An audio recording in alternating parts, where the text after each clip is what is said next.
Welcome to my channel, home to history of the macabre, mysterious, and paranormal. This is no ordinary history channel. You've been warned. It might get weird. History of the Dybbuk Box. Many people first learned about the Dybbuk Box in 2004 due to an article in the Los Angeles Times. Others may have heard of this haunted object in the 2012 movie The Possession, which was loosely based on the experiences that people have had with this strange box. But what exactly is a Dybbuk box, and why has it caused such negative effects in the lives of its owners? First, let's discuss what a Dybbuk is.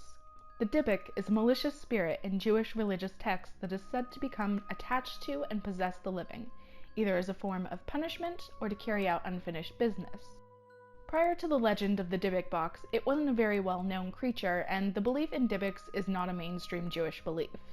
The term Dybbuk was first used in writings from the 16th century, when it was believed that wrongdoing opened a person up to possession by a Dybbuk. It was said that the Dybbuk would cause a person to begin acting out of character, exhibiting signs of severe mental illness, and that the Dybbuk could even speak through a person's mouth. Today, when the notion of a Dybbuk is brought up, most rabbis will recommend seeking psychiatric help rather than exorcism. Dybbuks are also associated with a living human vessel, so the idea of a Dybbuk being attached to an object such as a box doesn't exactly jive with the folklore. If we're going to be accurate here, and if you believe this legend at all, it's a lot more fitting to describe the Dybbuk box as being haunted by a demon. So if it's not actually haunted by a Dybbuk, then why is it called the Dybbuk Box? Because that's the way the original owner's granddaughter described it to Kevin Mannis when she sold the box to him in 2001. In the modern era, the story of the Dybbuk Box begins with Kevin Mannis. Kevin Mannis was the owner of an arts and antique store in Portland, Oregon. One day he came across the estate sale of a woman named Havilah, who had recently passed away at the age of 103. He purchased a pallet full of items from Havilah's granddaughter, among them the Dybbuk box. He sorted through the possessions and saw a wooden wine cabinet that had been padlocked shut. Concerned that it might have been a family heirloom that was sold on accident, he tried to return the box to Havilah's granddaughter, but she refused to take it back. She told him that the box belonged to her grandmother, a Holocaust survivor, and that she had been warned to never open what her grandmother referred to as the Dybbuk box. Mannis tried repeatedly to give the box back to her, explaining that he didn't want his money back, he just wanted to do the right thing and give the box back to the family. The granddaughter became more and more upset and still refused to take the box back, so eventually Kevin left with his items and returned to his antique store. He left the box in the basement and carried on with his day. Approximately 30 minutes after leaving his shop, he received a phone call from a salesperson who worked at the store. She claimed that she'd heard glass break and feared that someone had broken into the shop, especially because when she tried to leave the store, she found that she'd been locked in.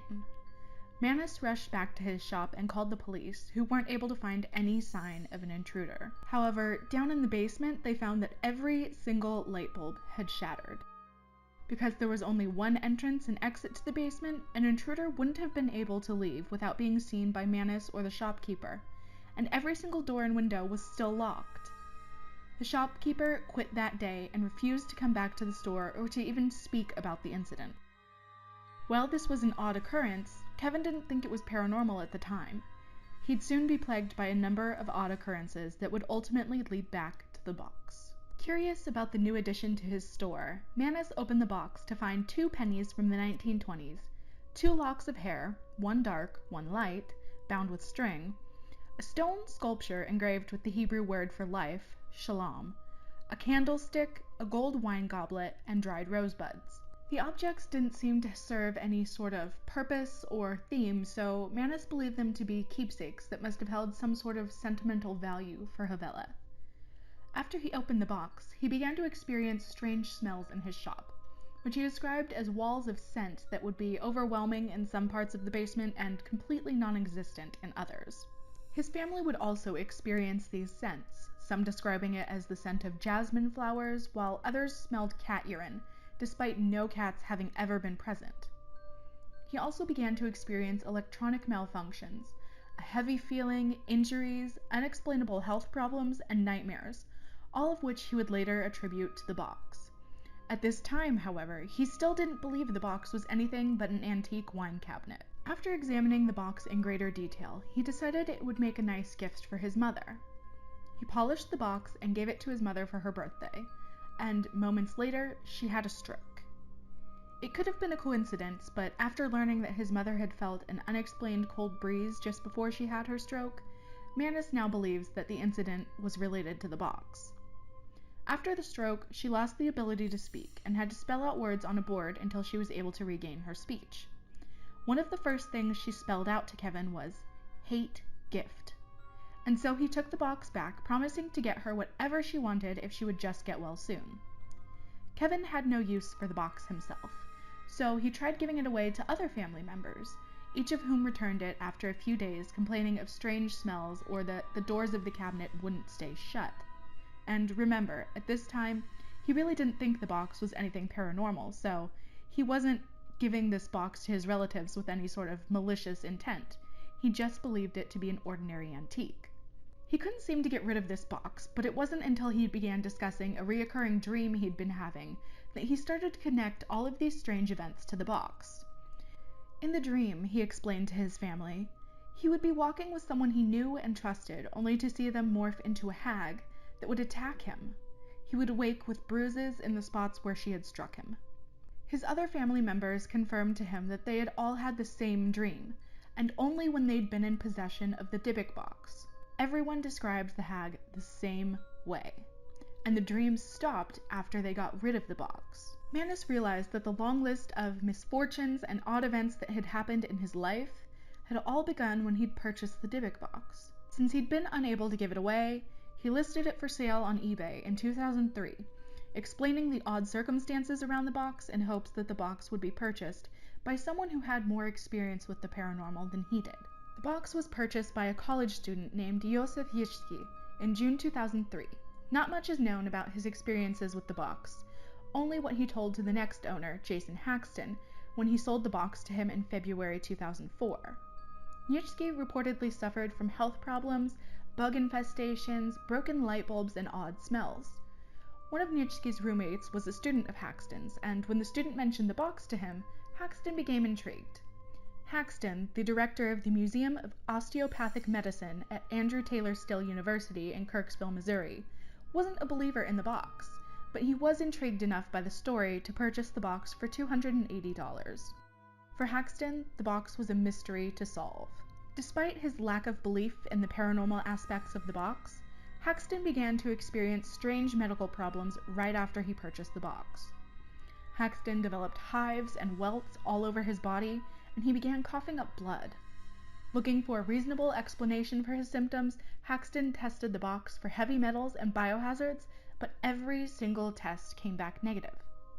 Haxton also sought medical treatment for his symptoms, but the doctors were unable to find any explanation for what he was experiencing. There was no physical cause for Haxton's sudden illness.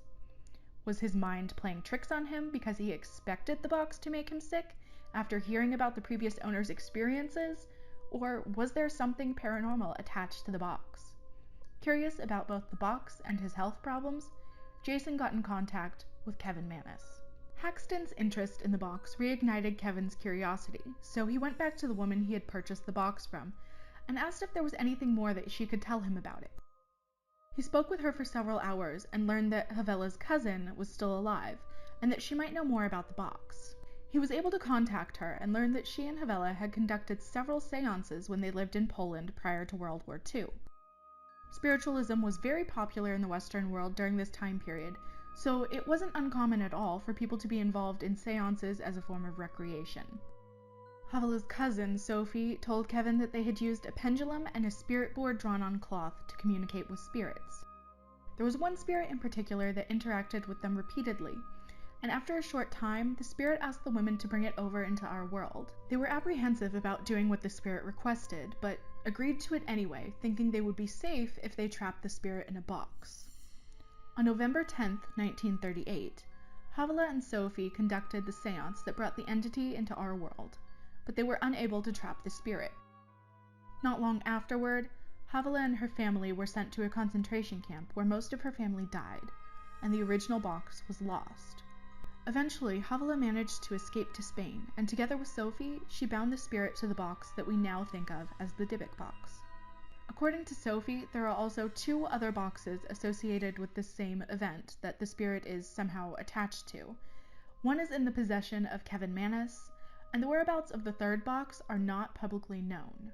Although the box remained with Havala and her family for many years, her granddaughter said that they did not experience any paranormal activity in their home. However, she was afraid of the box because of what her grandmother had told her, and was especially fearful of what might happen if the box was opened. After experiencing a number of unexplainable events, Jason Haxton consulted with both rabbis and scientists who all gave him the same answer. To stop being affected by the box, whether the cause was natural or paranormal, he should place the box in a wooden container lined with gold.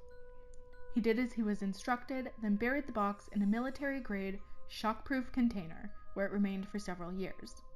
Haxton no longer suffered from health problems after this. This isn't where the story of the Dybbuk Box ends. The legend would actually only grow from here, as Hollywood set to work telling the story, or at least a version of it. Hollywood had taken interest in the Dybbuk Box after the 2004 article in the Los Angeles Times was published, but the film wasn't made until 2011. Released in August 2012, The Possession starred Jeffrey Dean Morgan and Kira Sedgwick as the parents of a young girl who begins to feel the effects of the box. The activity that the characters experience in the movie was primarily based on Kevin Mannis's experiences with the box, though much of the film was also fictional. Jason Haxton offered to let the filmmakers use the actual Dybbuk Box when they were filming. However, everyone involved with the film was too terrified to be near the real box. Instead, a replica box was created. Even using the replica, the cast and crew still had strange experiences, such as light bulbs bursting without explanation. A few days after filming wrapped for the movie, the prop warehouse where the replica of the Dybbuk Box was being stored burned to the ground. Investigators were unable to find a cause for the fire, and both arson and electrical problems were ruled out. In March 2017, the box found a new home with paranormal investigator and Ghost Adventures host Zach Bagans. It now resides in his haunted museum in Las Vegas, where you can visit it for yourself. People have reported being scratched, having headaches, and even becoming nauseous and throwing up in the presence of the box. Are you brave enough to stand in the same room as the Dybbuk Box? And do you think there's still a more reasonable explanation for the events that have been associated with the box? If you enjoyed this video or learned something new, please let me know by giving it a thumbs up and subscribing to my channel. Until next time, keep it weird.